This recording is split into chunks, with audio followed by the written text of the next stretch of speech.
di dalam kitab Asbabun Nuzul, sebab-sebab turunnya Al-Quran, karya Imam As-Sayuti, diceritakan bahawa Nabi SAW pernah mengalami sakit parah. Kemudian datanglah dua malaikat kepada baginda. Salah satu di antaranya duduk di sisi kepala Nabi SAW dan yang satunya lagi duduk dekat kedua kaki Nabi SAW. Maka mereka saling bertanya, apakah yang terjadi kepada Nabi SAW? Maka salah seorang daripadanya menjawab, Nabi SAW disihir.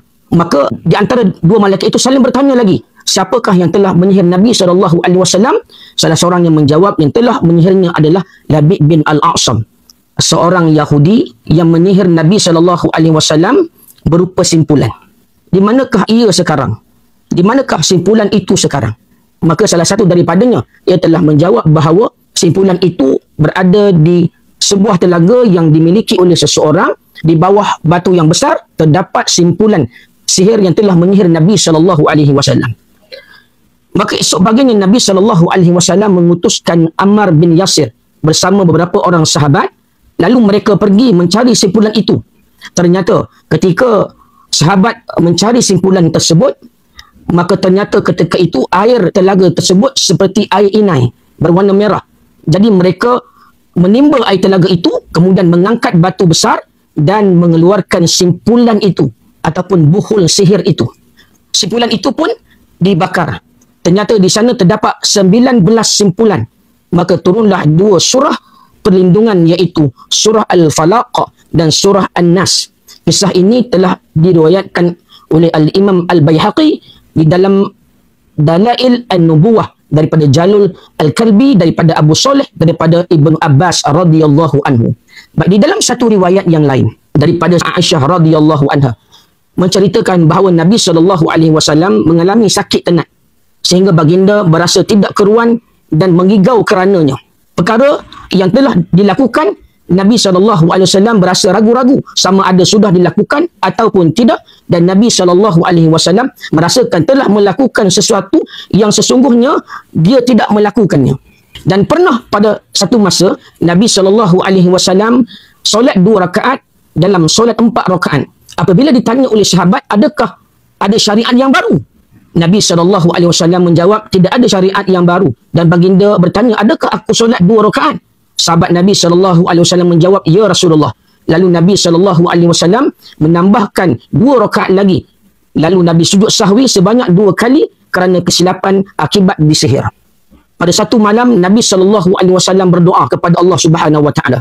Lalu datang 2 malaikat berupa 2 orang lelaki yang menemui Nabi SAW ketika baginda sedang tidur.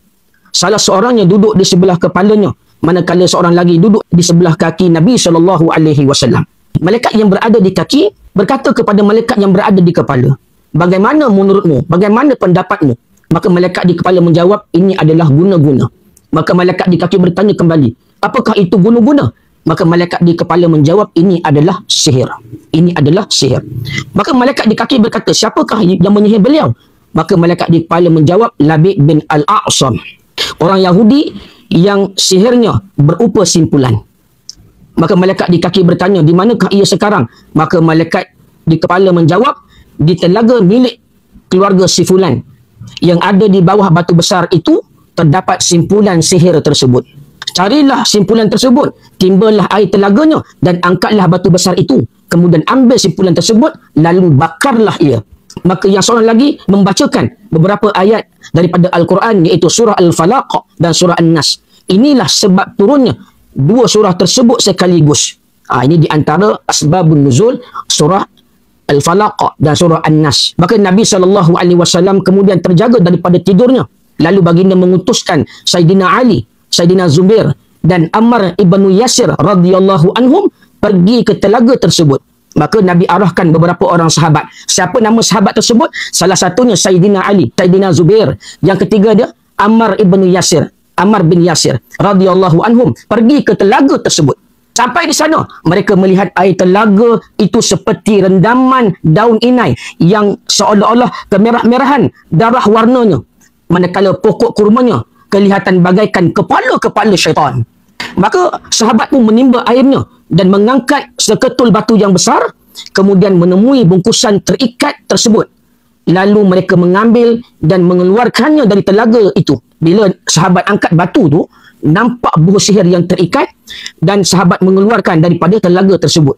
Seterusnya, bungkusan berikat itu disampaikan kepada Nabi SAW. Pada bungkusan tersebut terdapat 11 simpulan bersama sikat rambut, gigi sikatnya dan juga 11 jarum.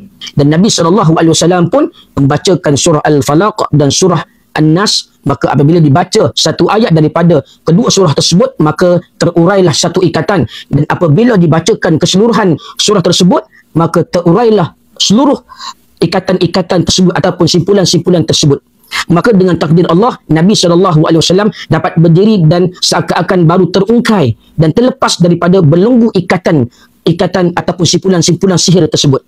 Bila dicabutkan jarum-jarum tersebut, maka badan Nabi SAW ataupun sakit yang berada pada Nabi SAW itu pun makin hilang, beransur hilang.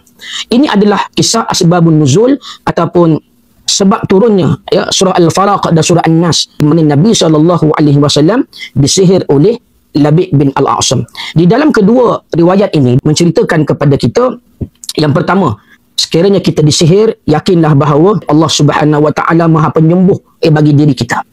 Yang keduanya, apabila kita disihir, hendaklah kita memperbanyakkan kita membaca surah Al-Falaq dan surah An-Nas. Sebagaimana yang terjadi kepada Nabi SAW, maka Nabi pun membaca surah Al-Falaq dan surah An-Nas. Yang ketiganya, mencari buah sihir sekiranya ada. Apabila telah dijumpai, maka hendaklah dibacakan ayat-ayat suci Al-Quranul Karim terhadap buah tersebut. Mudah-mudahan segala ikatan-ikatan ataupun simpulan-simpulan sihir tadi terbuka dan mudah-mudahan Allah menyembuhkan kita.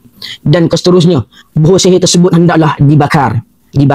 Dan di dalam satu riwayat yang lain, Nabi SAW menanam buah sihir tersebut. Dua kaedah yang boleh kita gunakan sekiranya kita jumpa buah sihir. Salah satunya kita bakar, dan juga yang keduanya selepas bakar itu kita tanam buah sihir tersebut.